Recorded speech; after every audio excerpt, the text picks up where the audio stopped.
예수님께서 마지막 날 이 세상에 공중으로 다시 오실 때 그리스도 안에서 죽은 성도들의 몸이 부활하고 살아서 예수 그리스도를 만나는 성도들은 몸이 변화되어서 그들이 함께 공중으로 채여 올라갑니다. 이걸 휴거라고 부르죠. 그리고 교회가 휴거가 된 다음에 이 땅에는 7년 동안의 무시무시한 하나님의 진노의 심판이 기다리고 있습니다. 7년간의 환란기를 통해서 하나님께서는 땅에 있는 죄인들을 심판하시고 또한 한편으로 그들 가운데에서 마지막 이삭 죽기로 환란기 가운데서도 긍휼을 베푸셔서 말씀을 통해서 믿는 자들을 구원하기를 기뻐하십니다. 또한 아브라함과 약속하신 약속을 지키시기 위해서 유대인들이 이 환란기를 통해서 회개하고 하나님께로 돌아오는 그런 기회로 삼으십니다. 마지막 7년 환란기가 다 끝나면 어떤 일이 일어나느냐? 예수 그리스도께서 그분의 성도들과 함께 이제 지상으로 내려오시게 됩니다. 그리고 그분께서 이 땅에 왕국을 세우십니다. 그걸 가리켜서 천년 왕국이라고 부릅니다. 천년 왕국은 동화책이나 만화책에 나오는 그런 개념이 아니라 당당하게 성경에 기록되어 있는 말씀입니다. 천년왕국이 무엇이냐? 이 세상과 영원한 세상의 중간에 있는 일종의 과도기입니다. 예수님께서 이 땅에서 1000년 동안 다스리는 왕국을 천년왕국이라고 합니다. 이 1000년이라는 것은 막연하게 긴 시간, 영원한 시간을 상징적으로 나타낸 것이 아니라 글자 그대로 1000년입니다. 999년 더하기 1년 1000년, 정확하게 1000년입니다. 요한계시록 20장 1절에서 7절까지 보면 1000년이라는 단어가 6번이나 반복해서 나옵니다. 마귀가 1000년 동안 결박당하고 1000년이 찰 때까지는 민족들을 속이지를 못하고 또한 그들이 1000년 동안 함께 통치하고 나머지 죽은 자들은 1000년이 끝날 때까지 다시 살지 못하고 계속해서 1000년 동안 그분과 함께 우리가 제사장이 되어서 다스릴 권세를 가지고 1000년이 다 차면 마귀가 풀려난다. 1000년 이 말이 6번이나 반복되어 나옵니다. 곧 이것은 문자 그대로의 1000년을 이야기합니다. 천년왕국은 언제 세워지느냐? 요한계시록 19장에서 마지막 전쟁, 아마겟돈 전쟁이 다 끝나게 되면은 예수님께서 지상으로 재림합니다. 많은 종말론을 가르치는 분들이 혼동하는 부분이 뭐냐면 예수님의 공중 강림하고 예수님의 지상 재림 이 두 차이점을 알지 못하기 때문에 오해를 합니다. 예수님의 공중 강림은 그분께서 자기 백성들에게 자기 신부에게 비밀리에 오시는 것을 이야기합니다. 그러나 예수님의 지상 재림은 그분께서 공개적으로 모든 민족들이 보는 앞에서 당당하게 그분의 성도들과 함께 이 땅으로 내려오시는 것을 말합니다. 예수님의 지상 재림에 대해서는 구약성경 스가랴 14장 4절 말씀에 대언의 말씀으로 기록이 되어 있습니다. 어디로 오시느냐? 올리브산으로 오십니다. 스가랴 14장 4절 말씀을 보니까 그날에 그분의 발이 예루살렘 앞 동쪽에 있는 올리브산 위에 설 것이요. 올리브산이 거기의 한가운데에서 동쪽과 서쪽으로 갈라짐으로 심히 큰 골짜기가 생길 것이며 그 산의 반은 북쪽으로 그 산의 반은 남쪽으로 이동하리라. 예수님께서 올리브산으로 다시 오신다는 겁니다. 신약 성경이 이것을 뒷받침하고 있습니다. 사도행전 1장에서 예수님께서 하늘로 올라가실 때 예수님의 승천 때 분명히 이렇게 말씀하셨습니다. 사도행전 1장 11절에 보니까 예수님께서 하늘로 올라가실 때 흰옷 입은 두 남자가 그들에게 제자들에게 이야기합니다. 또 그들이 이르되 너희 갈릴리 사람들아, 너희가 어찌하여 서서 하늘을 바라보느냐? 너희를 떠나 하늘로 들려 올라가신 이 동일한 예수님께서는 너희가 그분께서 하늘로 들어가심을 본 그대로 오시리라 하니라. 이 장소가 지금 어디입니까? 그들은 지금 올리브산에 있습니다. 올리브산에서 승천하신 그 예수님께서 올리브산으로 다시 오신다는 겁니다. 사도행전 1장 12절에 그때 그들이 올리벳이라 하는 산으로부터 예루살렘으로 돌아왔는데 올리브산에서 승천하신 그 예수님께서 하늘로 들어가심을 본 그대로 오시리라 하니까 역순으로 하늘에서 올리브산으로 내려오신다는 겁니다. 그때 오실 때에는 그분께서 공중으로 들림받아 올라갔던 신약교회 성도들을 다 데리고 내려오신다는 겁니다. 그분께서 오셔서 이제 적그리스도의 왕국을 다 무너뜨리시고 적그리스도의 왕국을 멸망시키시고 자신의 왕국을 세우십니다. 적그리스도와 거짓 대언자는 그때 붙잡혀서 산채로 불호수 속에 던져집니다. 요한계시록 19장 20절에서 적그리스도와 거짓 대언자가 먼저 던져지고요. 요한계시록 20장 1절에서 3절을 보니까 마귀는 불호수 속에 들어가 있는 게 아니라 어디에 들어가 있어요? 마귀가 결박당해서 바닥 없는 구덩이에 갇히게 됩니다. 1000년 동안 갇힙니다. 1000년 이후에 그는 다시 영원한 불호수로 들어가게 됩니다. 자, 마귀가 결박당해서 이제 1000년 동안 갇혀 있는 겁니다. 흔히들 요즘 은사주의 집회하는 데 보면은 뭐 예수 그리스도의 이름으로 뭐 사탄을 결박한다라고 하는데 사탄은 결박 안 됩니다. 결박되는 것은 이 시기에 결박됩니다. 천년왕국 시작할 때 결박당하고 천년왕국 끝나고 나면 잠시 풀려납니다.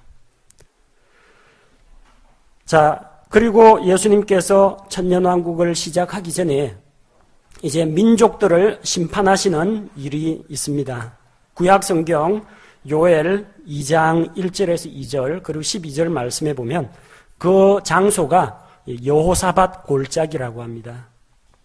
여호사밧 골짜기에서 민족들을 심판하시는데 그 심판의 기준은 무엇이냐? 마태복음 25장 31절에서 46절에 보면은 거기에 민족들의 심판에 대해서 나옵니다. 양민족과 염소민족이 나오죠. 이것은 천년왕국 직전에 그 왕국에 들어갈 백성들을 예수님께서 이제 검증을 하시는 겁니다. 누가 왕국에 들어갈 것이냐. 마태복음 25장에 나오는 양과 염소에 대한 심판에는 재판장이신 예수님이 있고 세 종류의 사람이 있습니다. 우리가 흔히 알기에는 왼쪽에 있는 양, 왼쪽에 있는 염소, 오른쪽에 있는 양, 흔히들 뭐 이렇게 알고 있지만 한 부류가 더 있어요. 예수님께서 양들은 자기 오른편에, 염소들은 왼편에 두는데 그들에게 뭐라고 말씀하십니까? 너희가 여기 있는 내 형제들 중에 가장 작은 자 하나에게 이것을 행하였으면 그들에게 보상이 주어집니다. 그러니까 양민족이 있고 염소민족이 있고 또 누가 있어요? 네 형제가 있다는 겁니다. 예수님의 형제. 예수님 어느 나라 사람이에요? 이스라엘이죠. 자, 이스라엘 유대 민족이 예수님의 형제들입니다. 환난기 가운데에서 믿음을 가지고 유대인들을 도와주었느냐? 도와주지 않았느냐? 내가 줄일 때 너희가 내게 먹을 것을 주었고 목마를 때 마실 것을 주었고 나그네 되었을 때 나를 받아들였고 헐벗었을 때 옷을 입혔고 병들었을 때 찾아왔고 감옥에 갇혔을 때 내게 나왔다. 언제 이야기예요? 환난기 때 이야기입니다. 이 이야기는 선행으로 구원받는다는 이야기가 절대 아닙니다. 이거 잘못 해석해가지고 사회복음 주장하는 쪽에서는 열심히 병원 전도하고 교도소 방문하고 불이웃 돕기하고 가난한 자들에게 무상 급식 제공하고 이래야만 구원을 받는다 생각하는데 이거는 선행으로 구원받는 거하고는 전혀 다릅니다. 지금은 신약시대, 은혜의 시대입니다. 예수 그리스도의 복음을 통해서 하나님의 은혜로 믿음을 통해서 구원받는 시대입니다. 우리의 행위나 공로로 구원받는 것이 아닙니다. 그런데 환난기 때에는 믿음으로 역시 구원을 받습니다. 믿음으로 구원받는데 그 시기에는 믿음에는 반드시 행위가 따라서 입증이 돼야 됩니다. 그가 진짜 믿는 사람인지 아닌지 확실히 드러납니다. 정말 믿는 사람이라면 적그리스도에게 경배를 거부합니다. 이도 저도 아닌 사람은 그 시기에는 찾아볼 수 없어요. 하나님의 편인지 적그리스도의 편인지 분명하게 드러난다는 겁니다. 그래서 믿는 자는 적그리스도에게 경배를 거부하고 짐승의 표를 거부합니다. 또한 예수님께서 이 땅으로 다시 오셔가지고 자신의 왕국을 세우신다는 것을 정말로 믿는다면 적그리스도에게 협조를 안 합니다. 오히려 적그리스도에게 핍박받고 쫓겨다니는 유대인들에게 먹을 것 제공하고 은신처 제공하고 그들을 보호해주는 그런 역할을 한다는 겁니다. 그들이 그런 일을 했기 때문에 구원받는 게 아닙니다. 믿음이 있는 자만 그렇게 할 수가 있습니다. 들켰다가는 적그리스도에게 붙잡혀가지고 결국은 죽임을 당하게 되기 때문에 자기 목숨을 내걸어야만 할 수 있는 믿음의 행동이라는 겁니다. 따라서 믿음으로 구원을 받되 그 믿음이 그들의 삶의 간증으로 입증이 되는 시기가 환난기라고 생각하시면 됩니다. 자, 그래서 유대인들을 도와주었던 양민족, 바꾸어 말하면은 예수님이 이 세상에 왕국을 세우러 오신다는 사실을 믿고 기다리는 그 믿는 자들은 천년왕국에 들어간다는 겁니다. 그러나 그렇게 행하지 않았던 자들은 다 누굽니까? 적그리스도에게 아첨하고 빌붙었던 자들이라는 겁니다. 유대인들을 발견하면 신고하고 잡아주고 그리고 그들을 따라서 핍박한 이 사람들은 결국 주님을 믿지 않는 자들입니다. 그들은 왕국에 들어가지 못한다는 겁니다. 그래서 누가 왕국에 들어갈지 들어가지 못할지 주님께서 민족들을 심판하십니다. 또한 이 시기에는 환난기 때 순교당한 자, 죽은 자들이 다 부활하게 됩니다. 그들이 부활해서 그리스도와 함께 다스리는 자가 됩니다. 구약시대에 죽었던 수많은 사람들도 천년왕국 시작되기 전에 환난기가 끝난 다음에 다 부활해가지고 함께 그 왕국에 들어갈 수가 있습니다. 근데 그 왕국에는 크게 나누면 결국은 믿는 자들만 다 들어갑니다. 1세대는 믿는 자만 들어갑니다. 불신자는 못 들어갑니다. 믿지 않는 자들은 못 들어갑니다. 단 어떤 차이가 있느냐면 죽었다가 부활한 자들, 몸이 변화된 자들 이 부류가 있고 지금 우리가 가지고 있는 이 육신을 그대로 가지고 있는 자들이 있다는 겁니다. 두 부류의 사람이 있어요. 구약 성도들 부활해가지고 왕국에 들어갑니다. 환난기 성도들 가운데에서 순교당한 자들은 부활해서 들어갑니다. 그러나 적그리스도를 피해가지고 이리 숨고 저리 도망다니고 피하고 해서 몸이 살아있는 상태 혹은 적그리스도에 의해서 감옥에 갇혀 있는데 아직까지 사형이 집행 안 된 상태에서 주님이 오시면 살아있는 몸을 가지고 천년왕국에 들어간다는 겁니다. 그리스도 안에서 먼저 죽었던 신약교회 성도들 부활해가지고 7년간 하늘에 가 있다가 주님과 함께 내려와서 변화된 몸으로 그 왕국에 들어갑니다. 살아서 예수 그리스도를 만난 신약교회 성도들 몸이 변화된 상태로 공중에 들림받아 올라갔다가 7년 뒤에 주님과 함께 내려옵니다. 자, 그래서 두 부류의 몸이 있다는 겁니다. 부활과 영화롭게 변화된 그 몸이 있고 일반 우리들이 지금 가지고 있는 이런 육체를 가지고 있는 사람 두 부류가 천년왕국에 같이 들어갑니다. 왜 그런 차이점이 있느냐? 이 육신을 가지고 있는 자들은 시집가고 장가가고 결혼해가지고 아이를 낳을 수가 있습니다. 이사야에 나오는 그런 말씀들, 천년왕국에 대한 말씀들을 찾아보면 그때도 계속해서 아이가 태어나고 사람의 수명이 나무의 수명과 같이 거의 1000년에 가깝게 길어진다고 했습니다.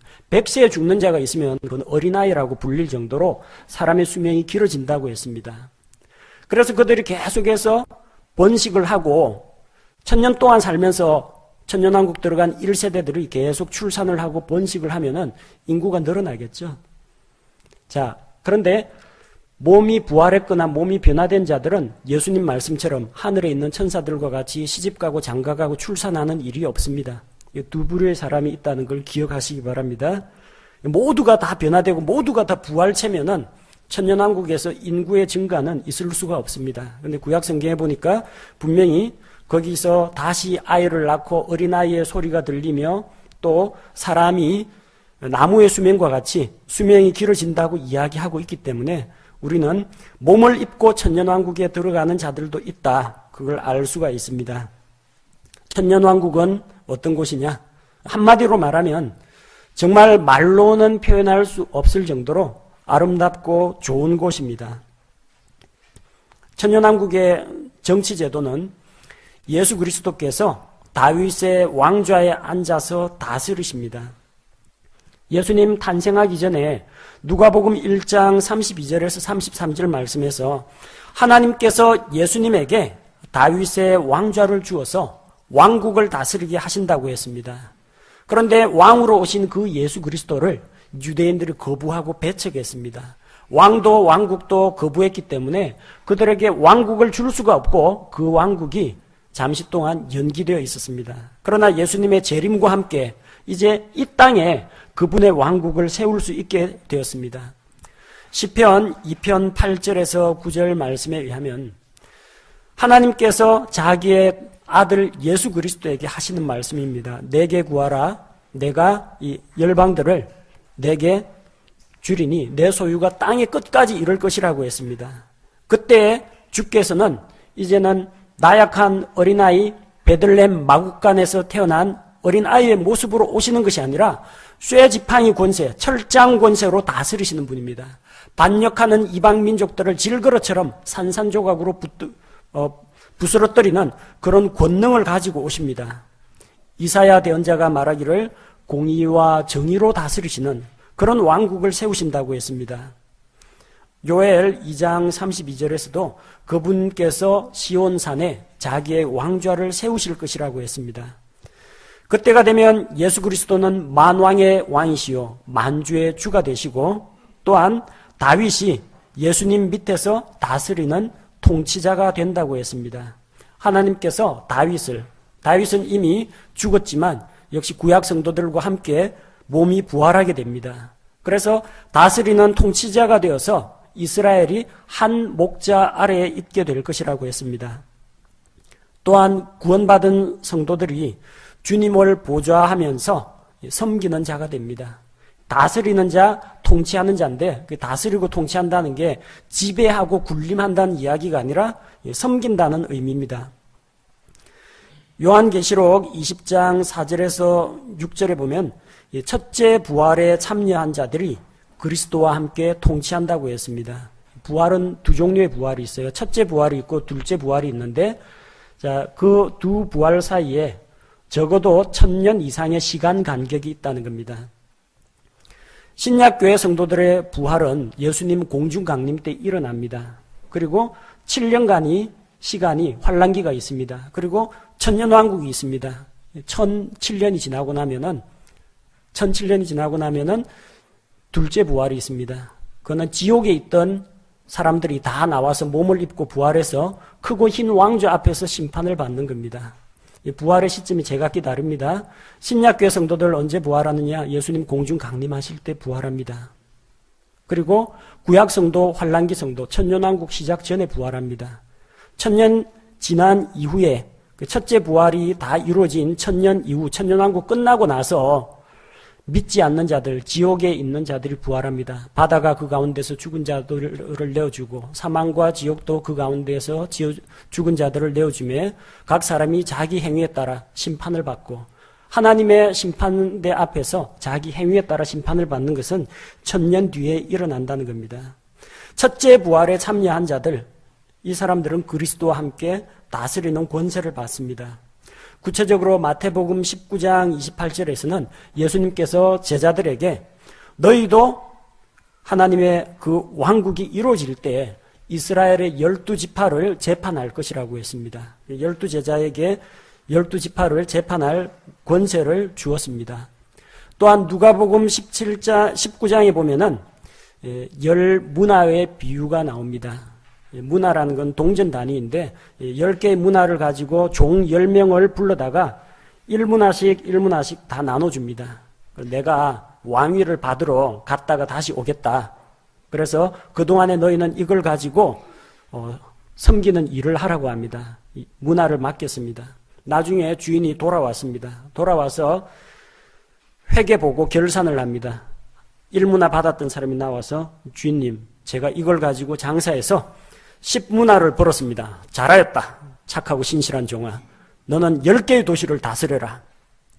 다른 종이 나와서 이야기합니다. 주님, 1문화 갖고 5문화 벌었습니다.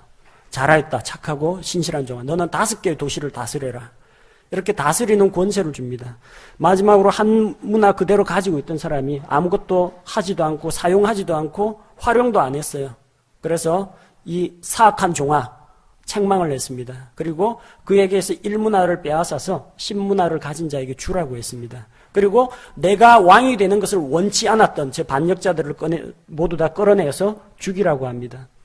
1문화를 쓰지 않고 감춰뒀던 그 종은 죽임을 당하지는 않습니다. 1문화 빼앗기는 걸로 끝납니다. 마찬가지로 나중에 주님 앞에서 똑같이 구원은 받았다라고 할지라도 보상이 차이가 난다는 겁니다. 어떤 사람은 10개 도시를 다스리는 권세를 받고, 어떤 사람은 5개 도시를 다스리는 권세를 받고, 어떤 사람은 가지고 있는 1문화마저 빼앗깁니다. 문화만 빼앗기지 지옥불에 던져지지는 않습니다. 간신히 자기 목숨만 건지는 부끄러운 구원, 자기가 하나님 앞에 받아야 할 보상을 다 잃어버리는 그런 사람들도 있다는 것을 우리에게 보여줍니다. 왕이 맡긴 것에 신실하게 충성하고 일한 자들은 도시들을 통치할 권세를 받습니다. 통치한다고 해서 높은 지위에 올라가지고 다른 사람 위에 군림하는 게 아니고, 섬기다라는 말은 이제 미니스터라고 합니다. 우리나라 장관을 미니스터라고 합니다. 목사도 미니스터라고 부릅니다. 다스리는 자가 아니고요, 섬기는 자를 말합니다. 그 왕국에서는 누가 제일 큽니까? 제자들이 물었을 때 예수님 뭐라고 말씀하셨어요? 이방인의 지배자들은 너희를 억압하고 통치하고 대접을 받고 은인이라 불리지 않느냐. 그러나 너희는 그렇지 아니하니 누구든지 큰 자, 지도자가 되는 자는 낮아져서 다른 사람을 섬기는 자가 되라. 그렇게 말씀하셨어요. 거기에서는 주님을 도와서 주님을 섬기면서 주님이 다스리는 그 왕국을 우리가 섬기면서 사람들의 필요를 살피는 그런 일을 하게 된다는 겁니다. 높은 벼슬 한다라고 생각하시면 안 됩니다. 그리고 특별히 그 가운데서 이스라엘은 이제 제사장 왕국으로서 하나님의 사역자가 됩니다. 출애굽기 19장 5절 6절에서 하나님께서 이스라엘 민족과 언약을 세울 때 너희가 내 음성에 순종하고 내 명령을 지켜 행하면 너희는 내게 특별한 보물이 될 것이요 거룩한 민족이 될 것이요 제사장 왕국이 될 것이라고 했는데 이제 그 약속이 다시 이루어지는 겁니다.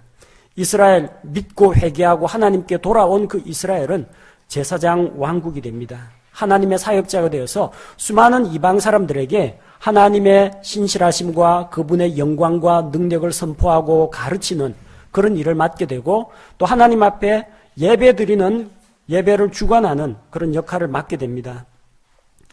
그리고 그 왕국에도 처음 1세대들은 다 구원받은 사람만 들어갑니다. 믿지 않는 자들은 들어가지 못합니다. 그런데 천년왕국에서도 이 몸을 가지고 있는, 현재의 몸을 가지고 있는 자들이 아이를 낳는다고 했죠. 그럼 그 아이는 자기 부모님이 천년왕국에 들어간 구원받은 부모님들인데 그 나오는 아이들은 자동으로 구원을 받을까요? 그러지 않습니다. 사람은 날 때부터 죄인입니다. 문제는 여기서 시작됩니다. 천년왕국은 천년왕국인데 다 구원받은 사람만 들어가는데 그들에게서 태어나는 아이들은 여전히 개인적으로 하나님을 만나서 구원받을 필요가 있는 자들입니다. 사람은 날 때부터 죄인이기 때문에. 자, 그러다 보니까 그 왕국의 법과 예수 그리스도의 통치체계에 복종 안 하는 자들도 간혹 나올 수가 있다는 겁니다. 그러나 예수님께서는 공평과 정의로 다스리시는 왕이기 때문에 그걸 그냥 내버려 두지 않고 엄밀하게 심판을 하십니다. 철장 권세로, 쇠지팡이 권세로 다스리십니다. 그때는 스가랴 8장 23절처럼 이방인들도 주께 나와서 섬기게 됩니다. 스가랴 14장 16절에서 18절 예수님을 왕으로 경배하지 않는 민족은 심판을 받게 됩니다. 주를 섬기지 않는 민족들은 피폐하게 될 것이고 주께 반역하면은 그분의 진노를 받아 망하게 됩니다. 천년왕국이니까 아무런 죄나 반역도 그리고 범법도 없을 것 같지만 믿는 부모 가운데서 태어난 천년왕국 백성 가운데에는 예수님을 왕으로 믿고 전적으로 따르는 사람도 있지만 그렇지 않은 사람, 믿고 변화되어야 할 사람들도 있다는 겁니다. 물론 예수님이 철장 권세를 가지고 있기 때문에 함부로 반역의 목소리는 입 밖에 내지를 못하겠죠. 꾹 참고 마음속으로만 예수님 인정 안 해. 그런 사람들이 있습니다. 있을 수가 있어요. 근데 나중에 1000년이 지나고 나서 마귀가 풀려나서 사람들을 다시 미혹합니다. 이 천년왕국 동안에는 마귀가 갇혀있기 때문에 이 마귀가 악한 영향력을 행사할 수가 없어요. 그런데도 그 가운데서 반역하는 사람들이 있다는 겁니다. 사람은 날 때부터 죄인이라는 거예요. 그래서 그때가 되면은 마귀가 풀려나가지고 사람들을 미혹하면 바닷가에 모래와 같이 많은 사람들이 마귀 편에 섭니다. 천년왕국에서 살고 있으면서 천년왕국 1세대는 거기에 포함 안 됩니다. 몸을 가지고 천년왕국에 들어간 그 부모에게서 태어난 그 2세들 가운데에서 예수님을 믿는 사람도 있고 예수님을 이 왕국의 왕으로 인정하고 믿는 자가 있고 마음속으로 거부하지만 그거 함부로 말 꺼냈다가는 징계를 받으니까 말 못하고 있다가 나중에 마귀가 나타나면 그쪽에 줄을 서는 사람이 있다는 겁니다. 그래서 다시 한번 이 갈라내는 작업이 된다는 겁니다. 만약에 어떤 민족이 주님께서 6월절 장막절에 나와서 절기를 지키라고 했는데 안 올라온다. 그 나라에는 주님께서 비를 안 내리신다고 했습니다. 그렇게 해서 그 나라는 결국은 망하게 된다는 겁니다. 이 천년왕국에서는 하나님께 드리는 그런 예배가 회복이 됩니다. 하박국 2장 14절 말씀과 같이 주의 영광을 아는 지식이 땅에 가득하게 됩니다. 물이 바다를 덮음같이 주의 영광을 인정하는 것이 온 세상에 가득하게 되리라. 우리가 열심히 복음 전한다고 해서 그 일이 이루어지지는 않습니다. 복음 전하지만 안 믿는 사람들이 너무나 많아요. 그러나 천년왕국에서는 주의 영광을 아는 지식이 온 땅에 가득하게 됩니다. 그날에는 왕국의 모든 목자들은 주의 목자가 된다고 했습니다. 구태여 복음을 전하고 주님을 알라 그렇게 가르칠 필요가 없다는 겁니다. 그때는 우상숭배가 금지가 되고 거짓 대언이 금지가 됩니다. 그리고 부정한 영은 그 땅에서 사라지고 없습니다.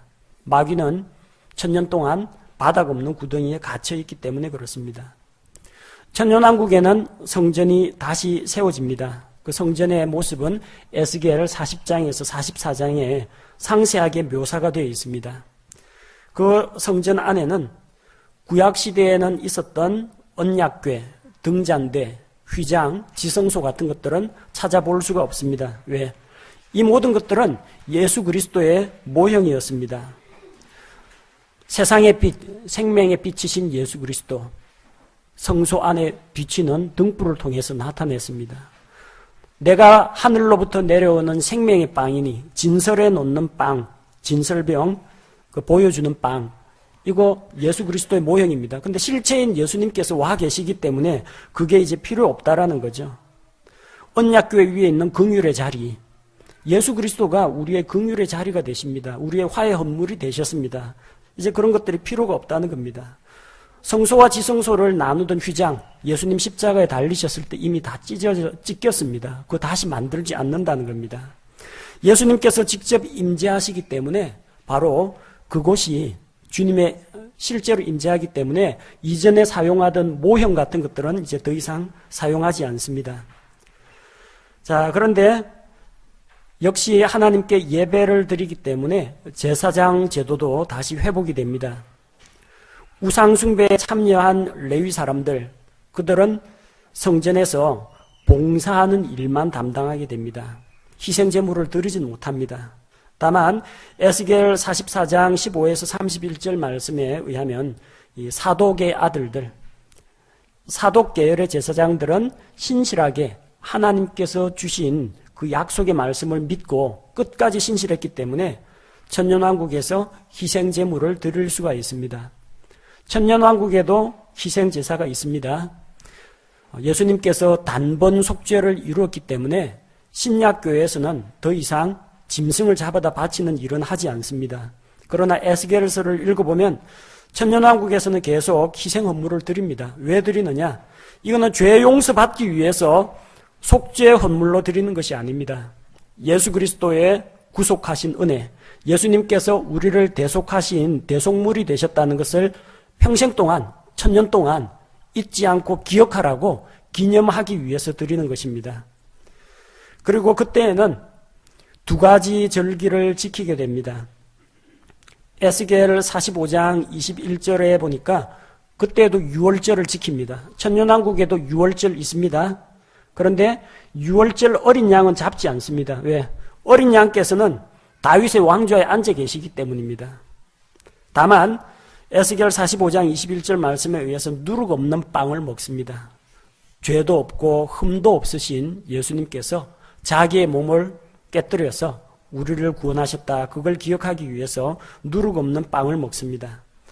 또 어떤 절기가 있느냐? 스가랴 14장 16절에서 19절. 주께서 베푸신 은혜에 감사하는, 수학을 마치고 주께서 베푸신 은혜에 감사하는 절기가 있습니다. 장막절입니다. 이것을 모든 민족이 다 지키게 된다는 겁니다. 구약시대의 그런 절기이긴 하지만 이 두 가지 절기가 천년왕국에서 지켜지게 됩니다. 천년왕국에서는 창조세계가 새롭게 변화됩니다. 이사야 11장 그리고 이사야 65장에 나오는 우리 주일학교 어린이들 찬양에 나오죠. 사자들이 어린 양과 뛰놀고 황무지가 장미꽃같이 변하고 독사굴에 어린아이가 손을 집어넣어도 해를 입지 않고 사자가 소처럼 풀을 먹을 것이며 그런 일들이 일어납니다. 육식을 하지 않고 노아 홍수 이전의 상태로 다 모든 동물들, 모든 생물들이 초식을 하게 된다는 겁니다. 그리고 다시 서로 죽이고 해하는 일이 없고 사람이 맹수들을 더 이상 두려워하지 않고 그런 동물들이 사람들을 믿고 따르는 그런 평화로운 세계가 된다는 겁니다. 그러나 뱀은 여전히 흙을 먹을 것이다. 창세기 3장에서 저주를 받은 그 저주는 역시 풀리지 않습니다. 그래서 여전히 흙을 먹는 그 뱀을 보면서 사람의 타락과 또 뱀이, 마귀가 사람을 유혹해서 죄에 빠뜨린 것을 잊지 말고 기억하라는 것입니다. 그때는 천체에도 변화가 생깁니다. 이사야 30장 26절 말씀에 달은 해처럼 밝아지고 해는 지금보다 7배 밝아질 것이라고 했습니다. 땅도 변화해서 회복이 됩니다. 지금은 환경오염으로 공기나 물이나 토양이나 다 오염이 되어 있습니다. 그러나 그때 주님께서 이 생태계를 완전하게 회복시킵니다.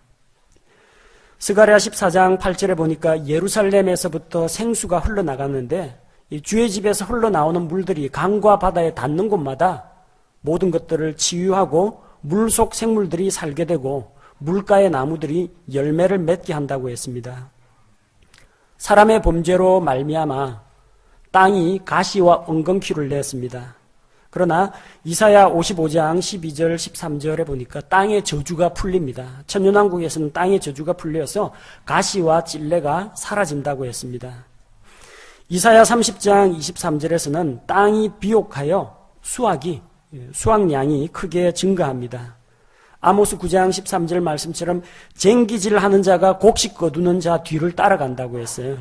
한쪽에서 곡식 거두고 쫙 지나가면 뒤쪽에서 쟁기질하면서 다시 밭을 미는 겁니다. 연작, 2모작, 3모작 이런 것도 가능해집니다.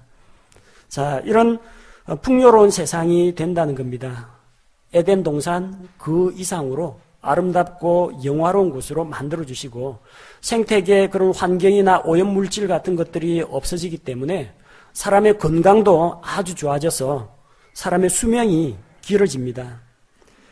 이사야 65장 20절에서는 자기의 날들을 채우지 못하고 일찍 죽는 사람이 없다고 했습니다.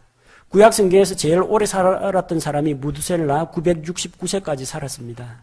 그러나 그때에는 사람의 수명이 정말 나무의 수명과 같이 거의 1000년에 육박할 정도로 살게 됩니다. 거기서는 100세면 그냥 어린아이 정도로 치부할 정도로 사람의 수명이 길어진다는 겁니다.